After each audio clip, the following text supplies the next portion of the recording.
Kami mengucapkan selamat Hari Raya Idul Fitri. Idul Fitri, mohon maaf lahir dan batin. Habis minta maaf dia mau marah-marah lagi. Iya. Ayo kita jelasin. Tapi yang paling marah siapa? Ini ya. Kamu. Iya. Selalu. Iya. Iya. Iya, iyalah. Iyalah. Oh, oke. Enia tuh bukan cuma karena tamu di kita atau kita kenal sama yang paling marah sebetulnya kemarin David De Brivio. Oh iya, itu dia juga marah itu semua. Marahnya setengah mati. Iya. Tapi dong. Sebelum bicara itu, sesudah kita ucapkan selamat Hari Raya. Mohon maaf, kita marah-marah langsung ya. Enggak. Sebelumnya saya mau bilang satu fakta yang bikin saya senang sekali.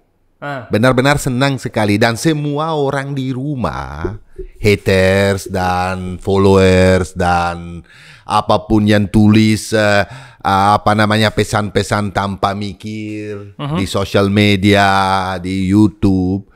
Yang saya belajar kemarin dari USA, dari Amerika, orang suka Amerika, tidak suka Amerika, itu urusan politik kita nggak bawa ke sini.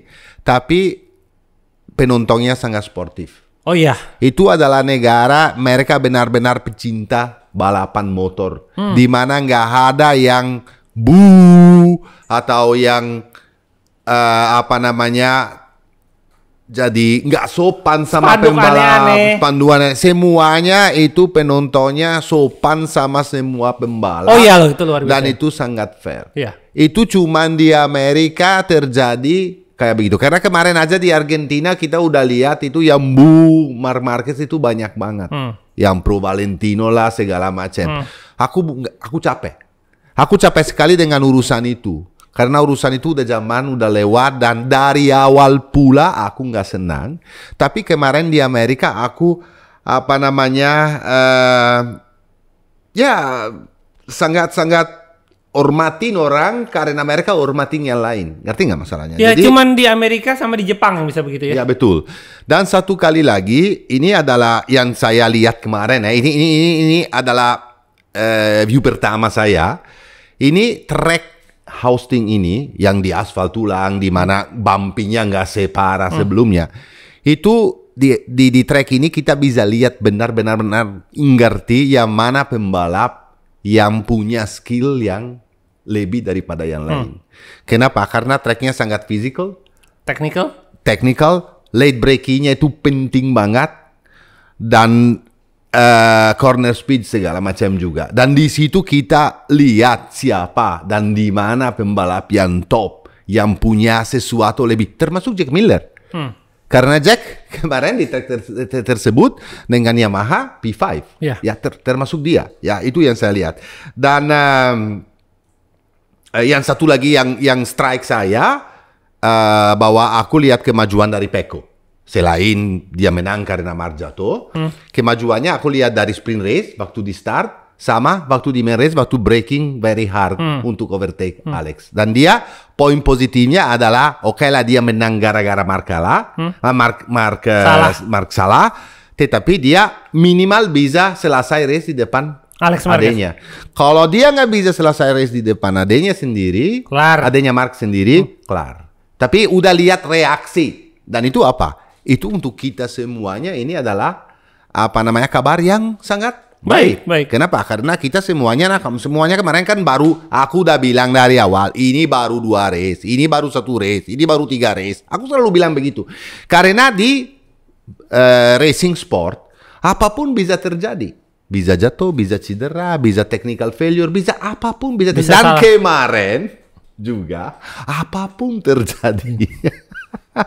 Ya, apapun yang terjadi kemarin juga di USA. Dan kalau menurut saya, sebelum saya baca hasil dari sprint sama, aku mau langsung bicara soal masalah apa yang terjadi kemarin di USA, di Amerika, di kota waktu start. Oke, kondisi di start itu sangat kritis. Sangat kritis karena itu apa? Kalau kita jadi balapan atau kita pembalap, kondisi paling kita nggak mau ketemu adalah hujan, nggak hujan, basah atau kering. Itu kan kondisi paling sulit untuk pembalap. Dan pembalap yang punya kelebihan atau skill untuk ride motorcycle di kondisi tersebut itu cuma dikit banget. Jadinya sulit untuk semuanya. Dan apalagi waktu sidelight, waktu keluar, Fabio Quartararo jatuh. Karena di depan, di starting line, masih kering sekali. Hujannya gerimis sekali. Tapi bagian belakang adalah basah. Tempat tertentu di mana basah. Di mana Fabio Quartararo jatuh. Fabio Quartararo yang di sprint race luar biasa, Fabio Quartararo yang di main race jelek karena dia harus udah faktor mental itu kena jatuh yang itu pasti juga dan motornya yang kedua nggak sebagus motor yang satu ya, dengan spare partnya yang mungkin nggak tahu Yamaha kenapa nggak punya swing armnya yang sama atau spare-nya yang sama, mungkin belum, tapi Fabio itu mentally udah dapat gangguan gara-gara saya. Jadi pembalapnya yang lihat Quartararo jatuh, lihat situasi di depan tapi kering, udah berhenti hujan, mereka bingung. Semuanya bingung. Kenapa? Karena mereka ambil keputusan untuk start dengan wet tire dengan ban yang untuk kondisi basah. Semuanya ambil keputusan kecuali 3 orang. Binder, Bastianini dan Ayogura. Cuma 3 itu. Yang lainnya semua. Kenapa mereka Binder, Bastianini dan Ayogura ambil keputusan tersebut? Karena mereka start dari belakang. Jadi artinya gambling. Oke, yang lainnya kan masih ragu. Aku tetap aja heran. Seorang Marc Marquez atau Jack Miller biasanya berani sekali ambil keputusan tersebut dengan cepat. Dan di situ aku baru bisa bilang bahwa mereka berdua bisa jadi genius. Ya, betul nggak? Iya. Tapi mereka konservatif juga. Mereka bingung. Kamu tahu peraturan. Kalau udah lewat 3 menit dari starting, nggak boleh ganti ban lagi. Orang bilang, awalnya saya juga bilang waktu saya nonton. Tapi habis itu aku belajar kan. Makanya MSGP keluar di hari Rabu. Supaya Mr. Matteo ini yang bukan di hari Senin atau hari Selasa dia tidur, ya, belajar semuanya dengan sebijaksana mungkin untuk kasih komen netral mungkin dan sebagus mungkin. Nyari data dulu. Kita nyari data dulu. Kalau saya langsung bikin statement, oke lah, mungkin bisa benar, mungkin tidak, tapi mungkin nggak seakurat hari ini. Karena akurat banget hari ini saya datang di sini. Karena aku udah belajar. Aku tahu peraturannya 100% semuanya. Tidak juga. Marc Marquez sendiri sama Marco Rigamonti juga nggak tahu peraturan. Sorry to say. Mar bilang aku tahu peraturan semuanya waktu selesai race. Aku ambil keputusan karena tahu bahwa semuanya akan ikut saya. Maaf ya, maaf. Kalian di rumah selalu bilang bahwa saya orangnya netral dan di sini saya netral. Itu gombal. Itu gombal, bro. Dia nggak tahu peraturan karena waktu habis itu keluar video khusus kan dari MotoGP, video di mana kelihatan banget dan kita bisa jelas dengar apa yang dia bicara dengan Marco Rigamonti, apa yang dia bicara dengan Davide Tardozzi yang nyusul campur dengan pembicaranya antara 2 orang tersebut. Betul nggak? Martanya sama Rigamonti kan, motornya itu yang di satunya itu siap nggak? Iya. Ya kalau sekarang saya keluar langsung lari, karena kan nggak ada waktu lagi untuk ganti ban. Saya lari untuk ambil motor kedua, udah siap nggak dengan slick, dengan setup untuk udah siap. Rigamonti kan tinggal 3 menit sebelumnya. Marc lari. Kenapa? Dia mau pastikan bahwa motornya dia memang udah beres, udah ready kan. Dan Marc itu sebelum dia lari dia tanya juga, kalau saya misalnya keluar sekarang, aku kan paling minimal start dari pit atau start dari paling belakang, part dari pit. Dan kalau misalnya Marc lakukan itu, dan itu salah. Waktu Tardozzi datang, mereka tanya juga sama Tardozzi, benar nggak ya saya start dari pit atau start dari belakang? Tardozzi bilang nggak, bisa dapat drive thru loh. Nah, yang benar sekali itu adalah Davide Tardozzi. Karena kalau cuman Marc atau beberapa pembalap di bawah 10 lakukan itu, yang mereka dapat itu adalah drive thru.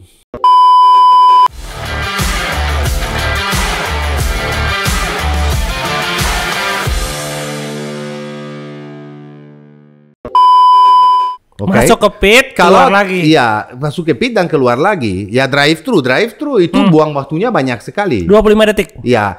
Terus kenapa aku bisa yakin? Mark bilang enggak lah, waktu saya keluar semuanya ikut saya dan itu restart prosedur. Dia nggak tahu tentang restart prosedur karena restart prosedur itu putusan yang diambil sama Mike Weber itu di tempat. Kenapa?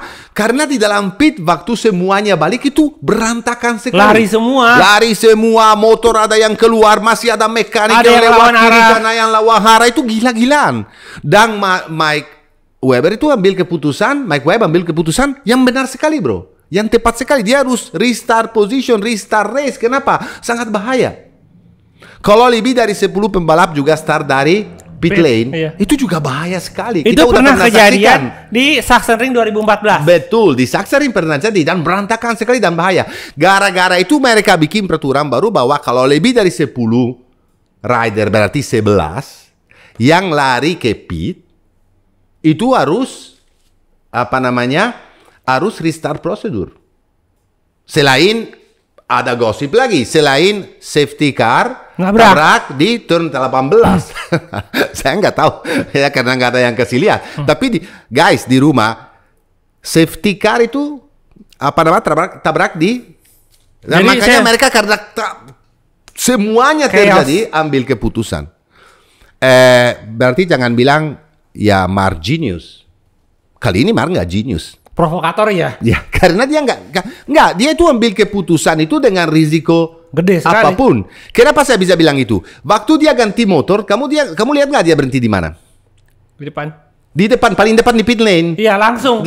Artinya apa? Dia udah niat. Iya, kalau dia tahu bahwa akan ada restart prosedur, dia nggak akan lari di situ, dia akan tunggu di pitnya. Iya. Bandera merah habis dia di situ berarti dia pikir dia harus start dari belakang. Iya. Betul gak? Betul.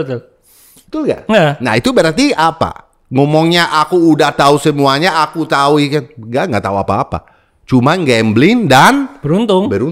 Pinter sekali itu. Ini adalah dan satu lagi peraturan, tidak ada peraturan. Masa boleh tinggal motor semuanya di pit, di starting grid? Kapan kamu bisa tinggalin motor di starting grid? Motor itu aja kalau nggak bisa start karena technical failure, harus dibawa sama mekanik ke pit. Iya. Seperti Viñales terjadi ke Viñales, kan dibawa ke belakang. Masa pembalap lari dan tinggal motor? Peraturannya itu nggak ada loh. Di peraturan aku yakin sekali aku baca di peraturan nggak ada. Itu seharusnya ada. Nggak boleh tinggal motor di bahkan kalau lagi sighting lap, ya. motor jatuh, motor shock itu motor harus bisa dibawa pembalap ke pit atau ke grid bagaimanapun caranya. Ya. Seperti dulu Zarco dorong, Stoner dorong, ataupun terakhir Quartararo. Ya, harus nyampe. Kalau lu nggak nyampe waktu sighting lap jatuh, lu nggak boleh ke start. Ya. Walaupun ada motor pengganti. Oke, kalau Marquez itu adalah kita contohnya pembalap sendiri yang lari. Pembalap sendiri yang ganti motor, dia akan dapat penalti drive-thru. Iya. Untuk dia masih bagus. Kenapa? Karena yang lainnya dengan start dengan rain harus tetap ganti motor, masuk pit. Tetapi dia nggak akan bisa kalahin yang 3 orang yang udah pakai slick dari start. Seperti Binder, Bastianini, dan Ayogura. No wonder seorang Davide Brivio kemarin ngamuk. Dan kenapa? Pembalap saya udah ambil keputusan, udah nggak bisa ada waktu untuk ganti ban, nggak boleh juga lari ke pit dan segala macam. Dan Davide Brivio bilang bukan lebih dari 10 pembalap yang tinggal, tapi kurang dari 10. Tapi nggak benar itu juga. Aku cek juga. Aku ada foto, tolong Pandu masukin foto ini. Yang tinggal di grid adalah 9 pembalap. Yang lainnya udah keluar semua.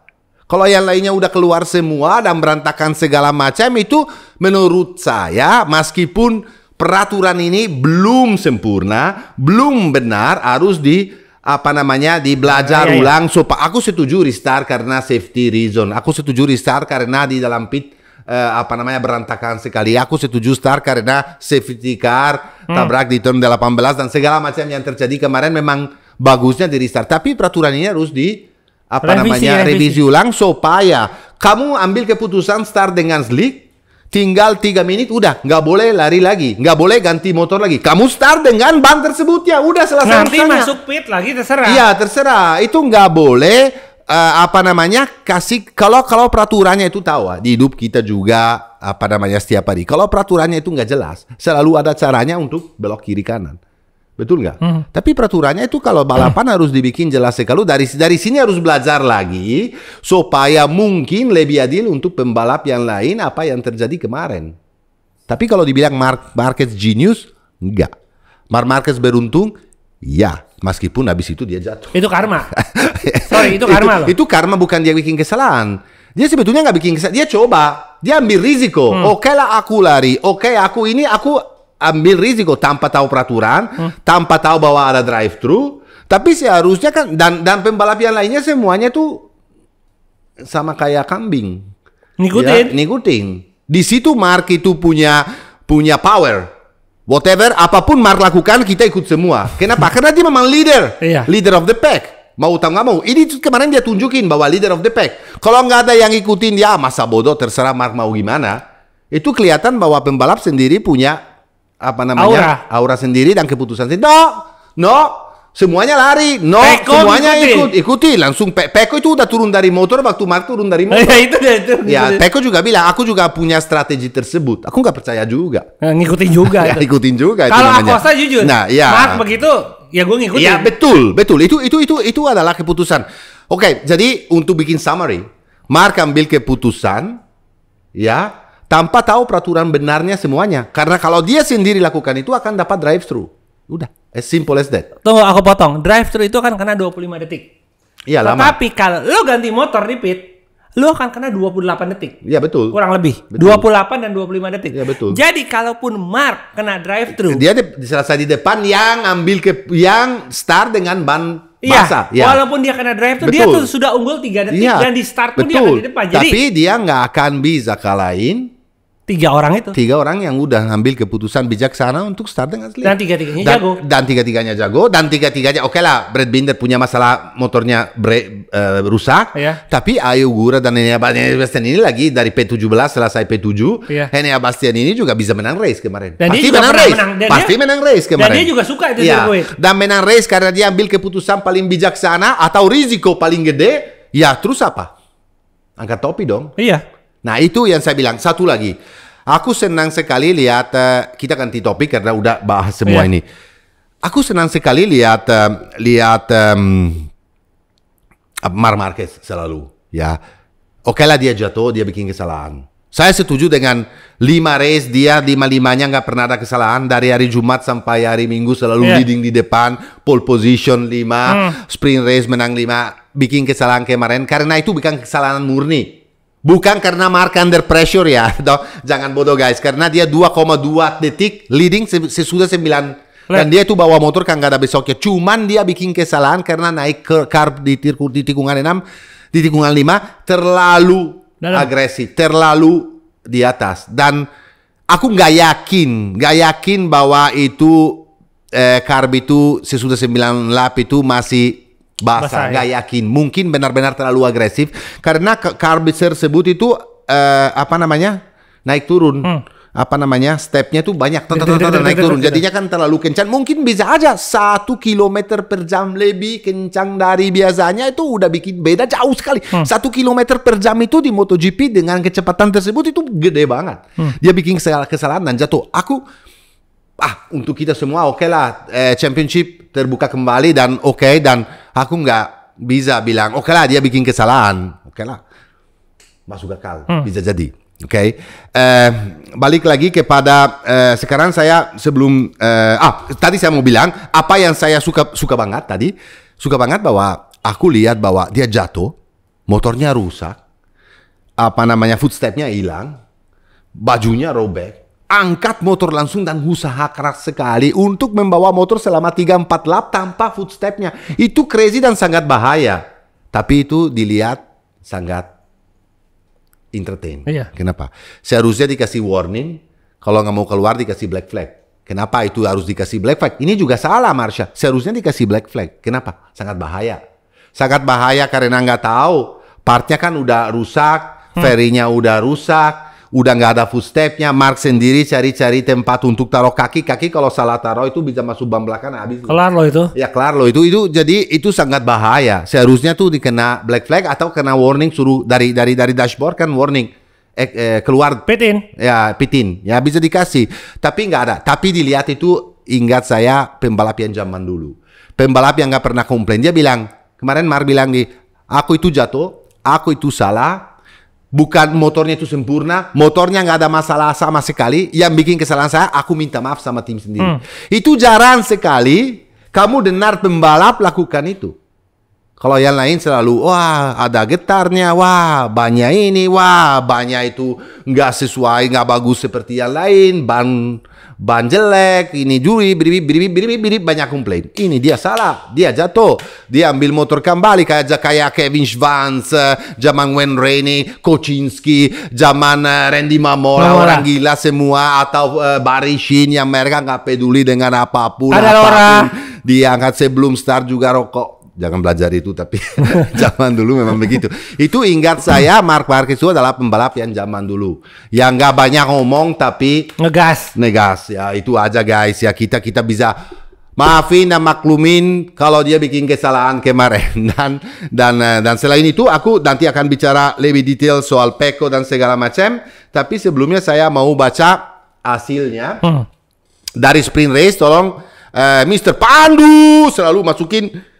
Terima kasih untuk selalu masukin hasil race dari sprint race. Marc Marquez nomor 1, Alex Marquez nomor 2, Pecco Bagnaia nomor 3, Dija, Frankie Morbidelli, Fabio Di Giannantonio, Fabio Quartararo, Pedro Acosta, Luca Marini, Ayo Gura, Marco Bezzecchi, Firmin Aldeguer,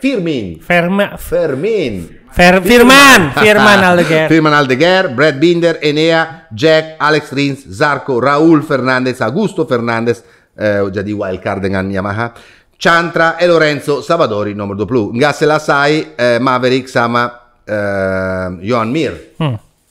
Pado tolong sekarang masukin hasil dari main race hari Minggu. Pecco, Alex, Dija, Morbido, Miller, Bez, Bestia, Marini, Ayo Gura, Fabio Quartararo, Alex Rins, Raul Fernandez, Augusto Fernandez, Vignale, Savadori dan Chantra. Yang nggak selesai adalah Firman Aldeguer dari tim Gresini, tapi luar biasa dia ya. Brad Binder, Marc Marquez, Joan Mir lagi, dan Pedro Acosta. Klasmen sementara juga tolong dimasukin karena sangat terbuka championship ini dengan Alex Marquez leading championship dengan 87 nilai, Marc Marquez 86, Pecco 75 nilai, berarti minus 12 dari Mr. Alex, Morbidelli 55 dan yang lain-lain. Oke. Yang saya heran, balik lagi yang kita sudah bicara tahun lalu, ini bukan baru. Yang saya heran, dengan 6 kali kedua, Alex Marquez leading championship. Orang yang menang 5 race back to back di posisi nomor 2. Tahun lalu Pecco Bagnaia menang 11 race tapi nggak bisa jadi juara dunia. Menurut saya, aku bilang lagi, sekali lagi, cara hitungan poin atau itu salah. Seharusnya ikutin Formula 1. Antara nomor 1 dan 2, 7 atau 8 gapnya harus 7 atau 8 nilai. Nggak terlalu begini. Karena saya nggak setuju sekali orang yang nggak menang sama sekali leading championship. Tapi ini adalah apa adanya, ini adalah peraturannya dan kita ikutin semuanya. Oke guys? Balik lagi kepada race. Kita bicara sedikit tentang, sebelum bicara Alex, aku mau bicara tentang Pecco. Kemarin udah kelihatan kemajuan dari Pecco sebetulnya. Di mana dia, dan pemenang kemarin, meskipun dia itu orangnya sangat honest ya. Apa honest bahasa Indonesia? Jujur. Dia orangnya sangat jujur sekali. Waktu di wawancara dia bilang, ya udahlah aku menang, aku terima pemenang ini karena Marc Marquez jatuh. Kalau Marc nggak jatuh, aku nggak akan bisa menang. Dan itu adalah kebenaran. Tapi kalau orang jatuh, itu namanya juga jatuh. Iya. Kalau dia nggak bisa selesai karena nggak bisa ketemu checker flag, itu kalau jatuh, ya nggak bisa disalahin juga Pecco. Itu normal di balapan. Menang is menang. Dan saya setuju. Tapi aku lihat kemajuannya dari Pecco. Kemajuannya adalah waktu di sprint race, di mana dia punya start yang luar biasa, di mana dia itu langsung ambil keputusan untuk sikat semuanya dari dalam. Itu crazy loh bro. Dia startnya bagus, Marc itu santai dari luar, dia ambil line paling bagus karena dia nggak habis pikir bahwa Pecco bisa lakukan itu, dan Alex juga dari luar. Pecco itu late break masuk, oke, tikungan ketiga udah di overtake oleh dua-duanya, dia luar biasa startnya, tapi at the end dia selesai di posisi vertikal lagi. Tapi udah kelihatan sesuatu. Ada percaya diri ya. Waktu di main race juga fantastik menurut saya. Waktu Mark leading 2,3 sekon jauh sekali di lap 9, tapi Pecco masih bisa sebetulnya cetak waktunya yang lumayan 2.23, 2.24, waktunya lumayan kencang. Jadinya kan sama dengan Mark lagi kontrol. Mark itu pure kesalahan ya guys. Dia tuh bikin kesalahan, bukan dia under pressure atau apapun, karena dia udah jauh. Kamu baru under pressure kalau pembalap dari belakang mulai nyusul, mulai nyusul pelan-pelan, dan kamu dorong lebih daripada seharusnya. Kalau ini dia setiap lap itu Mark jatuh waktunya 2 tenths atau 3 tenths of a second lebih cepat dari Pecco. Jadi setiap putaran dia jauhin. Tapi dia santai banget, dia itu kelihatan banget bahwa track ini dia kenal banget, track ini dia menang 7 kali, track ini dia 8 kali dapat pole position, dia track ini udah tahu semuanya, dia nggak mikir Pecco atau Alex atau siapapun, cuman murni bikin kesalahan, ya. Tapi aku lihat dari Pecco confidence di mana Pecco itu paling minimal bisa selesai di depan adanya. Alex ya. Harus selesai di depan adanya. Kenapa? Karena kalau enggak itu problem. Oke lah, sekarang mereka semuanya kita bilang, oh nanti di sini di Doha itu adalah track Pecco.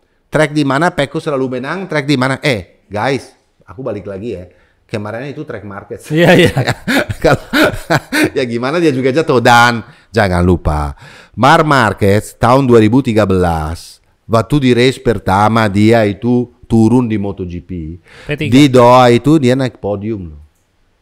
Jadi di race kalau dibilang itu bukan tracknya Marc itu juga salah. Marc udah pernah menang dengan Honda. Marc udah pernah fight gila-gilaan sampai tikungan terakhir dengan Andrea Dovizioso. Jadi Marc ini adalah bahwa pembalap menurut saya itu jauh lebih selalu ada di podium, selalu fight untuk top 3. Dia selalu ada di situ, fight untuk menang, bukan di top 3, fight untuk menang di semua race. Orang bilang lagi, race itu tracknya Pecco, tracknya di mana Pecco apa selalu kenceng. Tahun lalu di Jerez kalau Pecco nggak tutup pintu, Marc udah nyusul dari belakang, udah mau lewat karena udah mau selesai di depan Pecco sebetulnya. Jadi Jerez itu rumah Marc sendiri. Menurut saya Pecco kalau mau menang tahun ini dia benar harus lakukan dia apa yang dia lakukan sampai sekarang ini. Pecco nggak pernah start championship segini bagus loh. Iya. Dapat sebanyak poin segini. Dia tuh belajar dari tahun lalu bahwa ini aku nggak perlu menang terus. Ini aku yang cuma harus lakukan selesai di depan Alex dan usahakan keras sekali di hari yang saya punya, karena akan ada hari di mana Pecco bisa fight lawan Marc, di mana Pecco bisa mungkin menang murni head atau sempurna head to head dengan Marc, tapi yang penting untuk Pecco nggak bikin kesalahan. Poin sebanyak-banyaknya. Ya, karena kelihatan dari klasemen sementara ini, Alex Marquez leading championship tanpa menang apapun. Marc Marquez menang 5 kali tapi di belakang. Ya, jadi Pecco itu di mana dia terasa bahwa dia bisa fight atau lawan Marc, dia akan lakukan itu, jangan salah. Tapi di mana dia tahu bahwa seperti di Amerika, kalau Pecco selesai di nomor 2 di belakang Marc di Amerika, menurut saya itu adalah asinnya yang bagus banget ya. Karena dia tahu bahwa di situ sulit sekali, bukan untuk dia sendiri, untuk Valentino Rossi atau untuk Casey Stoner zaman dulu, atau Marco Simoncelli atau Jorge Lorenzo, siapapun pembalap hebat yang zaman dulu di track tersebut itu sulit sekali. Sama dengan Sachsenring, sama dengan Aragon. Simoncelli nggak pernah balapan di. Iya tahu, maksud saya masuknya selevel gila itu di track tersebut itu sulit sekali dilawan. Jadi Pecco kalau selesai di posisi nomor 2 kemarin itu, jadi Pecco bagus banget. Kenapa? Belajar dari tahun lalu, 8 poin sebanyak mungkin. Sekarang championship masih sangat terbuka dan akan datang tracknya di mana memang Pecco itu lebih cocok dibanding Amerika. Amerika Pecco nggak pernah menang karena itu bukan track yang dia suka. Tapi kemarin menang. Top lah, bagus lah. Kita nggak topi dong guys, kita gini dong. Win is win loh. Ya, won. Ya, jadi aku selalu orangnya yang sangat netral dan bilang bagus kalau harus dibilang bagus. Ya, kalau sekarang kita bicara tentang Alex sedikit ya, karena meskipun dia Mr. Two, dia sendiri yang bilang aku urutan kedua. Aku suka sekali sesuatu yang Alex bilang kemarin waktu diwawancara. Dia kayaknya marah. Dia marah selalu bilang bahwa dia jadi penjaga marka aja. Dia tuh cuman mau apa namanya jaga supaya kakaknya sendiri jadi juara dunia. Itu menurut saya ini gombal besar. Nggak ada pembalap yang lakukan itu. Dia cuma bilang, dia kemarin marah waktu ditanya, kenapa dengan masalah ini lagi? Kamu pikir bahwa kalau saya bisa nggak akan menang, kalau saya bisa nggak akan lawan. Aku nggak bisa, bukan nggak mau, bukan saya jadi penjaga dia. Aku tahu Mark ini kakak saya sendiri, aku lahir bersama, aku selalu main sama dia. Aku tahu potensial orang ini, aku tahu kelebihan orang ini. Dia memang punya kelebihan jauh daripada aku. Dan kalau saya nggak bisa lawan, itu adalah karena nggak bisa lawan. Benar. Dan dia kemarin tunjukin, waktu Pecco Bagnaia punya braking sangat dalam, di mana bisa overtake dengan luar biasa, dengan apa namanya bagian depan motornya yang shaking, itu udah kelihatan juga. Alex sangat sempurna. Dia itu suruh Pecco lewat. Maksudnya dia nggak lawan. Karena dia tahu bahwa Pecco punya lebih. Bukan karena dia mau kalah. Sama juga dengan Mark. Itu adalah fakta, guys. Jangan selalu, aku capek dengarnya bahwa Alex ini jadi apa namanya pahlawan Mark. Di mana ada pahlawan di balapan? Kelihatan banget bahwa kalian di rumah nggak pernah balap ya. 100 meter aja di sekolah mungkin atletik nggak pernah balap. Mana ada orang yang balap yang kalah? Kalau saya dulu balap, aku nggak pernah mau kalah. Aku mau nomor 1. Dia tahu, aku selalu mau nomor 1 di free practice. Aku mau 1 di pole position. Aku mau punya fastest. Aku selalu mau finish. Enggak, beneran guys. Aku selalu paling depan, maunya saya. Kalau saya selesai di posisi nomor 2 aja, aku sedih. Ana juga tahu, kan dia kan juga tahu dulu. Karena dia kan apa namanya kerja di Ducati kan. Manajernya saya. Enggak, contohnya ini. Oh iya. Artinya pembalap itu semuanya bro, itu nggak ada yang mau kalah. Dan dia memperhitungkan untuk daripada diambil resiko, jatuh. Betul. Poin hilang. Ya. Jadi dia fantastik menurut saya. Dia fantastik juga dengan kerja keras tim Gresini. Kelihatan dari mana? Kelihatan dari mana bahwa tim Gresini bagus banget selain dia sebelum tahun sebelumnya sejak dia pecah dari Aprilia, jadi tim Gresini kembali. Di mana kita tahu bahwa dia bagus banget? Ya dia tahu karena hasilnya dengan Enea Bastianini, hasilnya dengan Fabio Di Giannantonio yang terakhir, hasilnya dengan Marc Marquez tahun lalu, itu selalu top. Dia selalu selesai 3 besar di championship loh. Benar nggak bro? Benar. Dan selain itu kelihatan dari mana kemarin? Seorang Firmin Aldeguer start dari posisi P17. Itu 12. Ya, 12, sorry. Betul. Di P12, itu Bastian ini yang P17. Di P12, sorry ya guys, itu banyak nama. Dia itu bisa apa? Bisa 2 lap terakhir dia udah bisa. Bukan overtake Jack Miller. Tapi cetak waktu paling kencang sesudah Marc Marquez di race kemarin itu adalah Firmin Aldeguer, bukan Pecco Bagnaia. Tapi lap rekor kedua di Firmin. Tapi oke lah jatuh. Tapi kalau rookie kita kasih dong. Iya ya rookie. Kalau rookie kan boleh dong jatuh. Kalau bukan rookie yang jatuh, siapa yang boleh jatuh? Jatuh masuknya karena dia lagi still.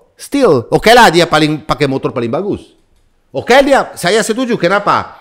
Yang kemarin kalau nggak Mark nggak jatuh dan Firmin nggak jatuh, 6 Ducati, 6-6-nya di depan semua. Iya 6 Ducati di depan. Oke lah 2 jatuh, tapi tetap aja 4 Ducati di depan. Iya. Itu Firmin sama Mark nggak ada karena jatuh. Kalau nggak 6 Ducati di depan, artinya apa? Oke, motornya yang luar biasa. Oke, Firmin dapat motornya lebih bagus daripada Hayogura. Tapi Firmin itu dari Boscoscuro zaman dulu, di tim Boscoscuro zaman dulu, Boscoscuro selalu bilang, ini pembalapnya tuh luar biasa guys. Mungkin di Moto2 nggak bisa perform gara-gara badannya tinggi besar. Tapi ini punya skill yang lebih daripada seharusnya. Tapi skill tersebut nggak bisa keluar kalau misalnya tim di belakang lo juga nggak mensupport dengan full. Dan tim Gresini itu mensupport. Tim Gresini itu punya pengalaman supaya pembalap semuanya yang main di tim tersebut selalu perform. Coba 1 pun, kamu cari 1 pun di mana nggak perform di tim Gresini. Yang mana? Yang mana? Semuanya jadi. Ya, Dija sendiri jadi terakhir kan? Malah keluar malah nggak jadi. Betul. Oke guys, relax Matteo, relax. Soal Pecco kita udah panjang lebar kita bicara. Sudah. Dija, guys, Dija kemarin fantastik. He's back. Dija fantastik kenapa? Nomor 1 karena guys, kalau kamu nggak punya masalah cedera atau bekas cedera atau masalah fisik, track seperti Austin kemarin itu udahlah track fisikal banget. Di mana pembalapnya itu habis race itu udah capek banget. Kenapa? Apalagi bagian es besar itu yang panjang sekali, namanya snake, big snake ya. Nah, di situ itu kanan, kiri, kanan, kiri, kanan, kiri. Dengan cuma satu line yang bisa diambil. Benar nggak? Iya. Di situ kan sangat fisikal. Belum dia itu cedera sebetulnya. Dia tuh waktu sakit banget, dia udah nggak bisa lagi. Dia pikir udah tinggal 2-3 lap, dia bilang. Dia waktu dikasih lihat masih tinggal 11 lap, dia bilang, oh my God, saya mati nih, saya matilah 11 lap lagi. Waktu selesai race-nya kan langsung dibawa di fisioterapi. Dia tuh nggak bisa bicara. Diwawancara sama Sky TV aja nggak mau datang. Datang cuma sebentar, tapi karena media yang wawancara dia kasihan, suruh dia pergi. Dia capek banget. Kenapa? Dan hasilnya tuh luar biasa. Dan jangan salah guys, Dija itu udah pernah menang di Doha loh. Tahun 2023 dengan tim Gresini dia juara 1. Jadi bukan cuman Pecco, bukan cuman Mark, bukan cuman. Di situ juga Dija adalah salah satu pembalap. Kenapa? Sekarang dia punya 2 minggu di mana dia bisa istirahat lebih banyak, bisa fisioterapi. Tapi dia bilang, aku itu nggak bisa ikutin tes. Aku itu dari waktu di Sepang itu aku udah nggak bisa hitung berapa jam saya fisioterapi, berapa jam saya nggak bisa latihan. Dan tiba-tiba balik di MotoGP dan di track seperti ini saya bisa lakukan ini seperti saya adalah victory sendiri. Ya itu benar. Jadi guys, hati-hati. Morbidelli, kita harus bahas sedikit soal Franco. Ini saya mau bahas sedikit soal pembalap semuanya nih. Kenapa? Franco itu oke lah, dia punya masalah waktu di race adalah katanya di tikungan beberapa dia punya airbag blow. Meledak ya. Meledak, dan untuk 1-2 lap sebelum airbag bisa balik normal itu susah membawa motor karena bengan dan susah, dan dia itu struggle. Tapi meskipun saya lihat adalah Franco di mana dapat konsistensi karena di race-race sebelumnya, dan dia tuh di klasmen sementara ada di posisi nomor 4 dengan 55 nilai dan cuman minus 32 dari Alex, itu nggak jelek. Tetapi saya belum lihat Franco Morbidelli yang tahun 2020 yang dia jadi runner up. Aku belum bisa lihat Franco Morbidelli seyakin itu. Aku nggak bisa lihat Franco Morbidelli seganas itu. Franco Morbidelli bagus, dia punya tim luar biasa. Dia itu udah 2 tahun pakai motor ini sebetulnya, karena tahun lalu dia pakai juga Factory 224. Oke, Dija pakai 225, tapi Dija big jump loh. Dija dari 223 ke 225. Kalau ini cuma hampir sama motornya. Jadi ekspektasi saya adalah Franco Morbidelli bisa maju dan fight untuk victory setiap race. Kalau enggak, bayangan dari Pedro Acosta udah di atas dia. Oh iyalah. Karena Franco Morbidelli punya kontrak cuma sampai akhir tahun ini. Habis itu kalau dia nggak mau dia jadi best friendnya Valentino Rossi, dia teman dia VR46. Tapi jangan salah, kalau misalnya Marc Marquez itu jadi juara dunia, Valentino Rossi nggak senang. Dan Valentino Rossi tahu bahwa satu-satunya yang bisa lawan Marc Marquez sebetulnya adalah Acosta. Pedro Acosta selain Pecco kalau lagi mood, tapi Pedro lebih gila lah. Lebih gila. Nah, oke guys, Frankie udah, Frankie udah, dan Miller. Miller itu menurut saya adalah pembalap yang paling banyak poin buat Yamaha loh. Iya, kalau dikasih motor baru, pertama kali dia selalu perform. Ingat nggak? Waktu di KTM, waktu di mana dia pertama kali di Mark VDS juga, waktu tahun pertama dari Moto3 udah bisa. Ya, dia selalu bagus. Kenapa? Dia berani sekali, dan biasanya kan dia selalu di depan, tapi dia mundur gara-gara dia nggak bisa memanage ban dengan sempurna. Tapi kemarin udah belajar juga itu. Dan dia selesai P5 dan di depan Rins, di depan Quartararo, by far. Menurut saya, kalau dia akan, dan dia tahu satu juga kita harus bahas. Dia itu kalau berbahaya atau dia berbahaya, dia tahu bahwa kontrak tahun depan habis, baru ngegas. Dia baru gas dan gila-gilaan karena dia masih mau balap di MotoGP. Aku adalah salah satu orang, dan saya akuin adalah salah satu orang bilang bahwa Jack Miller ada di MotoGP gara-gara Dorna, gara-gara paspor. Sebetulnya karena orang Australia harus ada. Aku selalu bilang gitu. Tapi saya harus bilang bahwa kalau tahun ini dia pantas jadi pembalap MotoGP. Karena dengan motornya belum sempurna, dan apalagi tim baru dengan motor baru. Kita sudah tahu semua bahwa tim Pramac itu punya pengalaman luar biasa. Sama Ducati, tapi di sini dia bisa perform kayak begini. Kalau dia masih begini terus, dia masih bisa Improve. Perpanjang. Iya pasti. Kontraknya paling minimal. Selain ini aku mau bicara sedikit soal Aprilia. Aprilia kita harus bahas. Karena Aprilia ini kemarin kena weekend yang paling parah. Di mana kita pertama kali lihat ada seorang Jorge Martin di pit. Ya itu luar biasa sebetulnya. Kenapa? Jorge Martin balik ke pit untuk dapat suasana, untuk bicara sama mekanik-mekanik, untuk bicara sama Rivola, untuk bicara sama chief mechanic dan segala macam, dan bicara sama Marco dan dapat feedbacknya dari Marco, dapat feedbacknya dari Ayogura, Raul Fernandez dan pembalap dan Savadori, yang Savadori mungkin bukan paling tercepat di MotoGP tapi itu adalah tester yang luar biasa yang mendevelop motor. Menurut saya Aprilia adalah motor yang paling bagus sesudah Ducati menurut saya, tapi mereka itu selalu bikin management mistake. Kayak hari Jumat mereka buang satu hari. Yang pembalap cuma satu-satunya dari awal sampai selesai di hari Jumat di free practice pertama yang bisa selesai dengan sempurna adalah Savadori sebetulnya. Kenapa?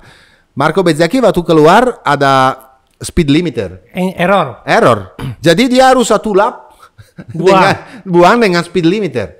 Balik lagi ke pit. Cek ulang lagi. Keluar lagi, speed limiter lagi.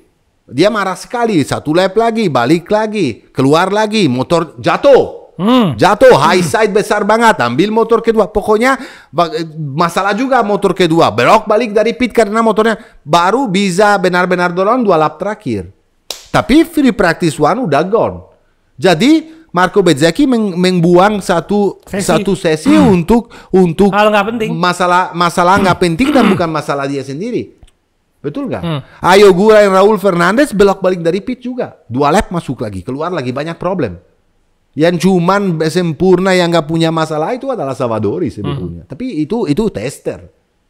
Nah itu Aprilia harus. Itu Aprilia bukan pertama kali. Dia bikin masalah kemarin dengan Ayogura. Lupa upload data yang lama, software yang baru. Iya. Zaman dulu sebelumnya juga banyak masalah teknikal dengan Maverick Viñales sama Alex Espargaro. Alex malah kehilangan peluang jadi juara dunia gara-gara tutup bensin. Iya, segala macam itu Aprilia harus riset sedikit loh. Mereka oke lah Marco Bezzecchi marah-marah, dan Marco Bezzecchi menurut saya luar biasa waktu di main race. Karena dia kalau ada sekarang kan kemarin dipendekin satu lap kan. Balapannya gara-gara masalah di start. Kalau ada satu lap seharusnya Marco Bezzecchi juga bisa selesai di depan Jack Miller karena udah nempel, udah mepet. Jadi menurut saya race dari Marco Bezzecchi kemarin itu sangat positif. Tapi Aprilia harus mensupport dengan manajemen lebih baik supaya apalagi waktu Martin balik, karena Martin akan balik. Nah Martin mungkin nggak 100% di Doha karena dia masih cedera dan segala macam. Tapi timnya harus mensupport seorang juara dunia dengan ambil keputusan yang bijaksana, dengan manajemen yang lebih sempurna. Awal-awalnya aku masih bisa mengerti bahwa Aprilia bikin kesalahan, tapi sekarang udah lumayan lama lah. Pengalamannya juga banyak. Mereka punya sang juara dunia di tim. Tolong dong, ya benar gak, bro? Setuju nggak menurut kamu? Ya. Kita harus lihat Martin di mana, cuman jangan terlalu berharap ya, karena ternyata awal-awalnya ini bukan dia patah tangan loh sebenarnya lama, dia itu mati rasa. Ya betul juga. Itu yang sangat-sangat berbahaya loh. Ya betul. Jadi dia tidak ada ngerasa, jadi kayak bisa bergerak tapi kamu nggak bisa ngerasain. Belum balik kali. Iya belum bisa meraba, itu serem banget. Karena biasa habis operasi itu lumayan lama juga balik feeling tersebut. Oke, dari Marco Bezzecchi kita bicara soal ini ya, Bastian ini. Di mana seorang namanya Carleto Pernat, ex manager Bastianini selalu bilang kalau KTM, nanti kita bicara KTM, mengikutin Enea, pasti hasilnya jauh lebih bagus. Kalau KTM denarin Giribola sama Enea dan pembalap belajar membawa motor dengan cara yang berbeda, mungkin hasilnya juga berbeda. Mungkin saya nggak terlalu setuju dengan ini, bro. Karena kita tahu bahwa Enea Bastian ini selalu punya kelebihan untuk memanage tire. Di mana kalau akhir race-nya dia bisa nyusul sampai naik. Tapi kalau Brad Binder kemarin nggak jatuh, nggak punya masalah teknik di KTM, Brad Binder selesai jauh di depan dia. Ya, Brad Binder bisa selesai nomor 5 atau nomor 6. Cuman Brad Binder technical failure di motornya. Dan oke lah, Pedro Acosta jatuh, tapi Pedro Acosta awal-awalnya dia fight di depan ya. Oke lah juga Pedro, kita soal kalau bisa mau loncat di Pedro itu kita bisa bicara. Aku dari wawancara di bahasa Spanyol ya. Bahasa Spanyol saya aku ngerti tapi nggak saya bukan orang Spanyol, orang Italia, meskipun saya ngerti. Dia bilang begini, wah waktu saya di belakang tiba-tiba motor nggak bagus. Terus tiba-tiba motor jadi bagus, saya bisa nyusul dan overtake. Waktu saya overtake, tiba-tiba motor jadi nggak bagus. Dan saya turun lagi, terus tiba-tiba motor jadi bagus. Aku bingung sekali. Dia bingung sekali. Semua orang bilang bahwa KTM tahun ini adalah KTM. Dia bilang sekarang bahwa KTM ini, kalau tahun lalu KTM-nya front hand-nya bagus banget dan feeling-nya bagus. Kalau motor ini front hand-nya nggak bagus. Awal-awalnya waktu di testing dia selalu bilang, wah motornya bagus banget. KTM maju, KTM bawa banyak spare part, ingat nggak? Waktu di pre-test season. Men, mana? Sebenarnya gimana? Sebenarnya aku kasih tahu sama kamu, KTM masih di situ. KTM nggak maju sama sekali. Dan ini kenapa dia bikin masalah ini? Karena nanti di Jerez, after Jerez race, itu ada testing MotoGP pertama kan? Ya, di situ dia lagi tunggu, dia sama manajernya lagi tunggu untuk lihat bahwa kalau KTM bawa spare part baru banyak atau diam aja. Karena kalau nggak bawa spare part dan apapun, dia punya close di kontrak, di mana dia bisa putus kontrak. Dia mau putus kontrak sebetulnya. Dia cuma tunggu Jerez, sesudah Jerez. Kalau KTM bawa banyak spare part, kalau KTM maju, meskipun saya nggak yakin dengan masalah KTM ini, dia itu ada kesempatan untuk kabur. Ya guys, kabur. Itu yang dia lagi lakukan. Oke? Jadi KTM adalah di situasi yang sangat kritis dan angkat topi sekali lagi sama Luca Marini. Pertama kali dengan sejak dia Honda bisa selesai di posisi nomor 8. Joan Mir bagus, Joan Mir selalu fight di depan, tapi dia jatuh mulu. Dari tahun lalu dia jatuh mulu. Aku ngerti dia fight di depan, tapi dia harus dapat konsistensi. Kalau jatuh mulu atau kalau jatuh sama aja balik lagi ke Marc Marquez. Kalau jatuh nggak selesai ya nggak dapat poin.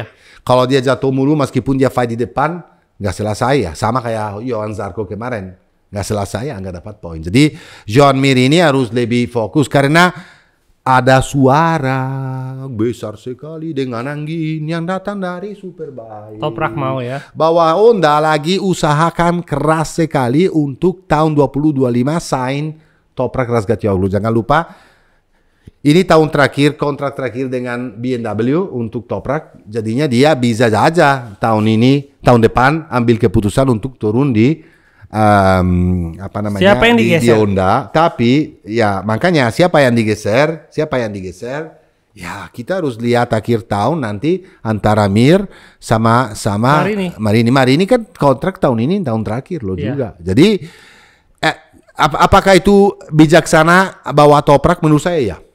Karena Toprak itu ada pengalaman dengan Pirelli. Iya, nomor 1 itu, nomor 2 karena Honda ini menurut saya maju ya, belum sempurna tapi dibanding tahun-tahun sebelumnya jauh lebih bagus. Kalau Zarco nggak akan kemana-mana, itu dijagain sama LCR.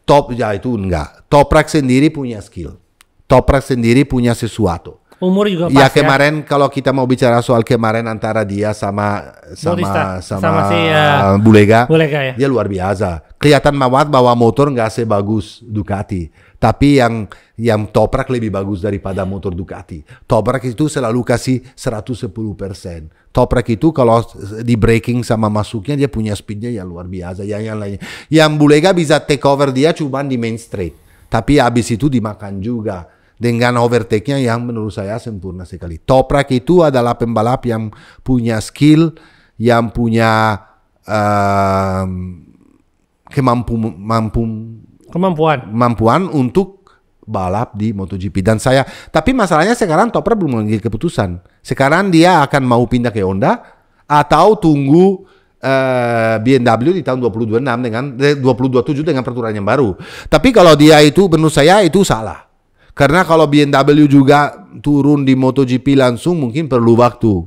sebelum dia bisa selevel Ducati atau Honda atau Yamaha atau motor yang lain. Karena kan tahu sendiri, kita udah lihat Suzuki dulu, waktu baru datang itu perlu waktu untuk performa kan, jadi juara dunia dengan Joan Mir dengan kondisi yang khusus itu di tahun 2020. Jadi kalau saya Toprak dan memang pengen loncat di MotoGP, dan kalau HRC Factory berikan ke saya kontrak dan motor, aku langsung sign. Kalau saya Toprak, saya berharap dia bisa langsung di 2025, di 2026, sorry 2025, 2026 turun langsung 1 tahun belajar dulu, di tahun 2027 motor semuanya baru. Honda juga akan datang dengan motor bagus banget pasti, dan dia akan bisa perform. Jangan buang 1 tahun lagi karena dia udah mulai 28, nanti 29. Ya jadi udah waktunya tahun depan dia harus datang. Oke, guys. Saya rasa udah bicara panjang lebar soal MotoGP, hampir semuanya. Dan satu lagi yang mungkin bisa kehilangan posisi itu adalah Chandra. Ya, karena setiap race dia selesai paling terakhir dan paling jauh. Jadi saya nggak yakin bahwa Chandra ini tahun depan akan ada lagi di MotoGP. Nggak yakin, bro. One off ya? Nggak yakin, bro. Nggak yakin. Oke?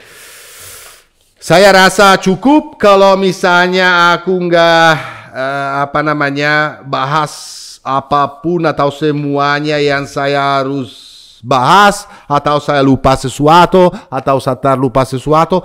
Tolong nomor 1 subscribe untuk bantu kita. Nomor 2 di komen-komen di YouTube tolong tulis pertanyaan kamu, dan siapa tahu kita bisa jawab di episode berikutnya. Sekarang saya mau bicara dan loncat bicara sedikit tentang Moto2. Jack Dixon Dimana Show. Jack Dixon Show back to back victory. Kita udah tahu bahwa Jack Dixon itu strong. Kenapa saya bilang begitu? Tahun lalu dia cedera. Awal musim lagi ya. Dia 5 race membuang. Kalau tahun lalu dia babak kedua dia bikin poin paling banyak dibanding pembalap yang lain, termasuk Hayo Ogura. Jadi kalau nggak cedera di 5 race pertama nggak ikut, itu mungkin Dixon itu tahun lalu udah bisa jadi juara dunia. Dan kita tahu semua bahwa Dorna mau pembalap Inggris ada di starting grid di MotoGP. Dan ini adalah tahun dia, di mana dia ganti tim dengan tim legendaris. Karena tim Morbidelli ini adalah tim legendaris loh, di mana banyak sekali pembalap jadi juara dunia. Morbidelli, Tito Rabat, Alex Marquez, ya banyak sekali yang jadi juara dunia dengan tim tersebut. Jadi dia itu terasa sangat confident. Kita tahu semua bahwa Dixon kalau kondisi basah dia raja, sama dengan Arbolino. Tapi kemarin itu bisa dibilang bahwa Dixon itu mau di semua free practice mau berdominan kemarin. Jadi guys, hati-hati this guy. Oke lah, yang sekarang dia leading championship 15 nilai di depan Manuel Gonzalez. Yang menurut saya kemarin dia bikin kesalahan besar sekali. Dia adalah cuman dia, Diogo Moreira, dan beberapa pembalap yang lain, saya lupa namanya sekarang, yang berani start, Gonzalez, Diogo Moreira, Manuel Gonzalez, Diogo Moreira, Senna Agius, Albert Arena, dan Joe Roberts. Itu adalah pembalap yang ngambil keputusan untuk start dengan slick. Di mana di jam 12 waktu race Moto2 mulai, itu hujannya udah deras banget. Mereka alasannya dari timnya Manuel Gonzalez adalah ya, tapi kita lihat waktu juga di seksi pertama di Friday waktu hujan deras, dia tuh nggak confident dengan kondisi basah dan dia bisa dapat 5 second per lap dari Dixon. Makanya kita gambling ambil keputusan. Oke lah, Manuel Gonzalez dapat best lap karena terakhir udah 2 lap terakhir itu tracknya udah kering, dan dia tapi nggak cukup, dia jauh banget dan dia bikin kesalahan. Menurut saya seorang yang lagi leading championship, di mana semua pembalap yang lain atau itu competitors kamu yang paling dekat start dengan ban basah, kamu harus start dengan ban basah. Mau mendingan selesai 8, 9, 10 daripada selesai di belakang seperti kemarin. Jadi Manuel Gonzalez, Jay Dixon udah strong banget, Jay Dixon udah susah dilawan, tapi kemarin dia kasih pemenangannya dengan gampang banget. Dengan Arbolino balik lagi. Arbolino kan sekarang tahun ini di Yamaha Pramac ya. Namanya di Moto2 Pramac Team karena tim baru. Jadi dia dapat podium pertama untuk tim Pramac. Yamaha. Arbolino tahun ini adalah tahun terakhir menurut aku. di mana dia benar-benar bisa perform. Kenapa ditaruh di tim Pramac? Karena memang tujuannya membawa dia di MotoGP di tim Pramac dulu. Betul nggak? Tetapi kalau dia performa, dia nggak bisa performa cuman kalau hujan. Dengan pengalaman dia, ya, dia itu di Argentina sama di Thailand, dia nggak bisa selesai 10 besar loh bro, di kondisi kering. Betul nggak? Kemarin juga start dari P7 kalau saya nggak salah. Di kondisi kering dia nggak dapat waktunya. Kemarin dia bisa perform cuman karena kondisi basah. Dan kita tahu semua dari sebelum-sebelumnya. Dengan kondisi basah dia malah menang race sering banget. Di 22 dia udah pernah menang di USA. Jadi dia tracknya suka banget. Di 23 dia urutan 2 juga di US. Artinya apa? Dia suka banget track kondisi basah. Kalau Arbolino masih mau mimpi bisa dapat seat di MotoGP, tahun ini harus dia speed up. Artinya bukan cuma perform kalau hujan, tapi di kondisi kering kamu harus fight. Minimal seperti Canet lah, yang runner up sekarang ini di championship urutan kedua. Canet itu kalau nggak bisa perform, ya 5 besar, 4 besar selalu bisa selesai. Mau kondisi basah, mau kondisi kering, Canet selalu ada di situ. Lo di mana? Setuju nggak bro? Sama juga dengan Vietti. Vietti udah capek. Begini orang-orang nggak gini bro. Dari dulu semuanya mikir tahun pertama, tahun kedua malah 5 race pertama menang semua, ingat nggak? Iya. Selalu podium. Semuanya dan tiba-tiba kolaps. hilang. Semua orang selalu pikir Vietti datang. Ini kemarin 3 race ini dia 3-3-nya crash. Oke, bagus banget. Oke, bisa fight di depan. Oke, bisa fight untuk podium. Tapi balik lagi. Jangan crash. Kalau crash itu 0 point. 0 point itu lupain, udah lama banget juga di MotoGP. Kamu mau tunggu apa? Betul nggak bro? Udah kematangan lah. Betul. Selain kita bicara 3 orang ini, nanti aku juga bahas soal Lopez yang selesai di posisi nomor 3. Tolong Pandu masukin klasmen race kemarin di USA untuk Moto2. Di mana Dixon selesai di posisi nomor 1, Arbolino nomor 2, Lopez. Lopez itu sama sifatnya juga dengan Arbolino bro. Dia dengan Boscoscuro, malah dengan Boscoscuro. Dia kemarin jangan lupa ya guys, 3 motor pertama 1, 2, 3 tuh Boscoscuro. Itu berarti motor apa? Motornya bagus banget. Kalau Vietti nggak jatuh bisa 4 Boscoscuro di depan. Jadi Boscoscuro adalah motornya yang benar-benar motor pembalap, motor balapan. Di mana chassis dibikin chassis keras, chassis sulit. Tapi kalau udah ketemu setupnya tuh bisa kencang banget. Ya, bisa 4 Boscoscuro tapi ya jatuh lagi Vietti. Oke, Lopez juga sama kondisi. Di race waktu di kondisi kering dia nggak pernah perform tahun ini. Ini Lopez berapa lama kita tunggu? Berapa lama dia selalu fight untuk championship terus tiba-tiba hilang? Ini kasus sama seperti Vietti sedikit. Dia kemarin juga sulit banget di kondisi kering. Dia harus wake up dan mulai selesai di musik karena kalau dia mau nyalain motor itu nggak bisa. Tahun lalu motor itu juara dunia. Tahun ini motor itu leading championship. Benar nggak bro? Jadi harus punya wake up sedikit. Ya, Canet konsistensi luar biasa. Di mana dia nggak bisa perform di kondisi yang sulit. Dia tuh tetap selesai 4 besar dan dia championship ini sekarang dia di posisi nomor 2 dengan 46 nilai runner up. Izan Guevara finally yang superstar di Moto3 sama kayak David Alonso belum bersinar di sini ya. Finally bisa selesai ke-5.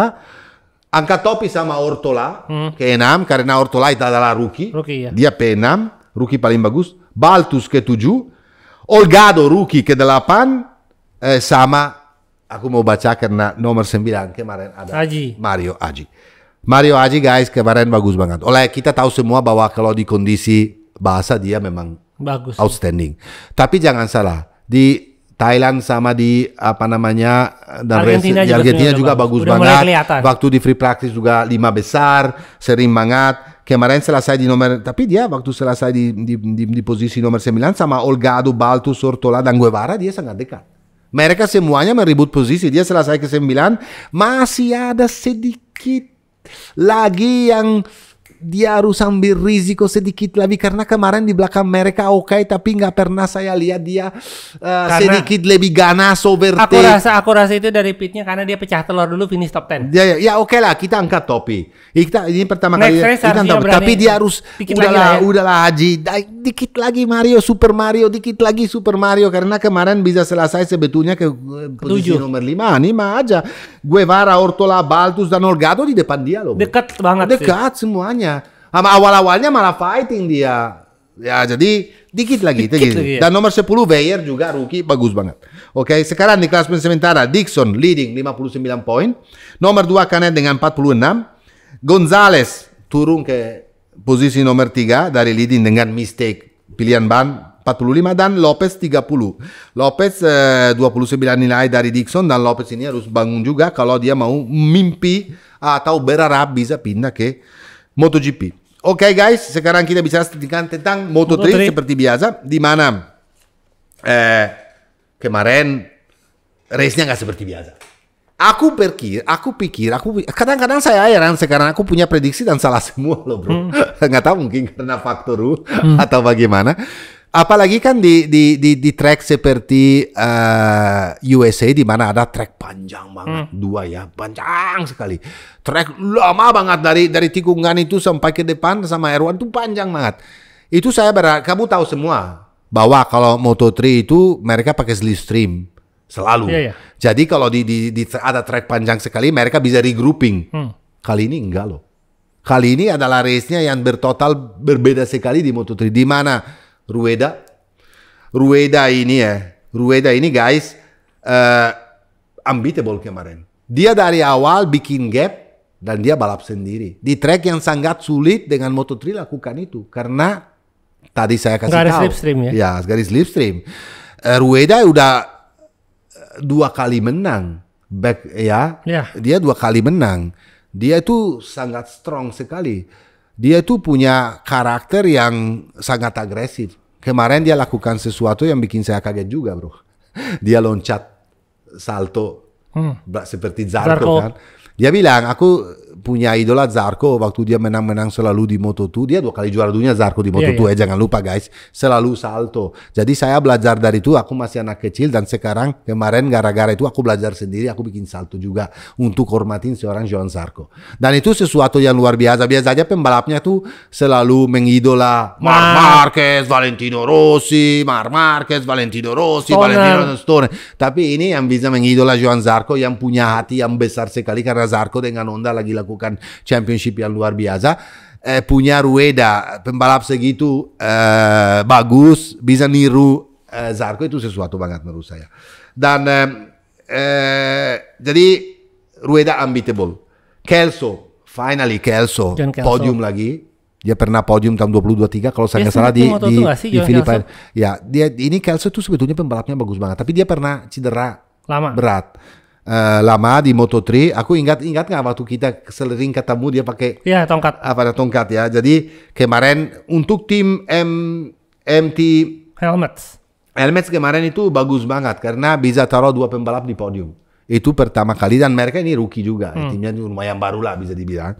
Kelso nomor 1 dan finally Matteo Bertelle itu nomor 3. Matteo Bertelle di Thailand dan di Argentina. Dia selalu di depan dia pole position. Dua-duanya pole position tapi selesai di posisi 4 dan 5 selalu. Dia nggak pernah naik podium meskipun dia pembalap berkualitas dan punya speed. Kalau pembalap bisa dapat back to back pole position di Argentina dan di Thailand itu berarti punya bakat dong. Kalau di sini malah dia start dari belakang tapi dia itu finally bisa dapat rhythm, bisa nyusul, bisa ikutin Kelso dan selesai di podium. Jadi fantastik. Yang saya mau bicara khusus di sini, kemarin ada rookie yang pertama kali turun, bukan rookie dari Thailand, bukan rookie dari Argentina, bukan. Ini rookie benar-benar rookie karena baru 17 tahun, baru boleh turun di Moto3. Dan manajer rookie ini kamu tahu siapa? Marquez Brother punya ini anak buahnya ini. Jadi udah mulai bikin. Iya, udah mulai bikin. Dia manajemen Marquez Brother. Namanya Máximo Quiles. Bro, ini gila orangnya. Ini bagus banget kemarin. Dia itu lap pertama di starting langsung leading. Dia P2, dia starting, dia leading lap pertama di depan sendiri. Dia fighting kayak orang. Oke lah dia bikin beberapa kesalahan karena masih rookie. Tapi guys, this guy Máximo Quiles ini selesai di posisi nomor 4 kemarin, nomor 5 dengan fight terakhir 2 lap terakhir dengan Angel Piqueras yang luar biasa. Ini pertama kali turun di Moto3 di track yang juga dia nggak tahu. Oke lah, the brother Marquez kasih tahu rahasia untuk dapat waktunya. Tapi guys, di semua seksi seksi kemarin FP1, FP2, FP3 selalu di depan. Waktu di kualifikasi dia P2. Waktu di race dia leading di depan dan dia fight dengan nama-nama besar dan selesai di posisi nomor 5. Kita nggak topi loh. Ini adalah, jangan lupa, maksimum Kiles. Ini adalah pembalap Marquez Brother, di mana kalau mereka bisa pilih pembalap, artinya apa, bro? Ya, berarti dia pengen bikin padepokan ya, kedua pasti bagus ya. Jadi satu lagi yang saya mau bicara kemarin itu adalah Munoz lagi. Ini dia tuh dapat pole position kemarin. Waktu dia di lap keempat, dia di P2 di belakang Rueda, dia jatuh lagi. Dia udah dapat 0 terus. Atau dia bikin berantakan. Ini kapan anak juga bisa cari konsistensi untuk perform. Dia selalu cepat, dia selalu fast. Dia kalau nggak bikin berantakan, dia jatuh sendiri. Karena Moto2 tuh waktunya nggak lama loh. Ya, betul. Harus cepat naik kelas. Minimal umur 23 itu udah di Moto2. Satu lagi yang kita harus bicara, yang nomor 2 di klasemen sementara kemarin, Adrian Fernandez, yang apapun terjadi kepada dia. Waktu di pit lane, motornya nggak start. Motornya nggak start untuk pergi ke grid. Nggak mau start sampai lampu merah. Lampu merah berarti artinya apa? Nggak boleh keluar lagi. Yang lainnya berarti udah sighting lap, udah di grid. Dia nggak boleh keluar lagi. Tapi waktu motor, dia punya masalah di clutch. Clutchnya diganti, coupling diganti, motornya baru start, dia masih lampu merah, sebetulnya dia harus tunggu di situ. Harus start dari pit lane. Tapi konyolnya, dekat lampu merahnya adalah Marshall dengan green flag. Masuk dia. Dia start dari paling belakang. Waktu start dari paling belakang, dia jump start lagi. Jump start, dia dapat 2 long lap penalty. Jadi, apapun, karena itu adalah peraturan bahwa kalau kamu jump start, dan kelihatan banget jump startnya itu jauh banget dia startnya, kamu dapat penalti dengan 2 long lap penalty. Tapi meskipun itu, dia masih selesai di P12 dan dapat poin. Jadi kita angkat topi untuk Adrian Fernandez karena apapun terjadi kepada dia, tapi tetap aja dia never give up. Ya guys, never give up. Motornya nggak start bukan kesalahan dia, itu kesalahan dari tim sendiri. Dia itu dapat jump start, oke lah kesalahan dia karena dia udah sangat nervous mungkin ya, karena dia harus start dari paling belakang dan dia jump start 2 long lap penalty, dia masih selesai P12.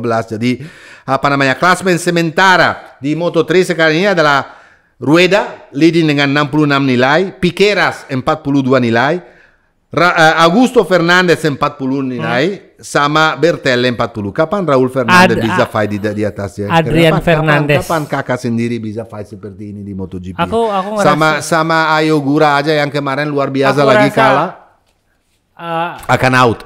Oke, Bray, kalau kita mau bicara sedikit aja tentang pembalap yang mungkin risiko untuk tahun depan untuk nggak perpanjang lagi adalah Raul Fernandez pasti. Iya. Menurut saya, Chantra pasti.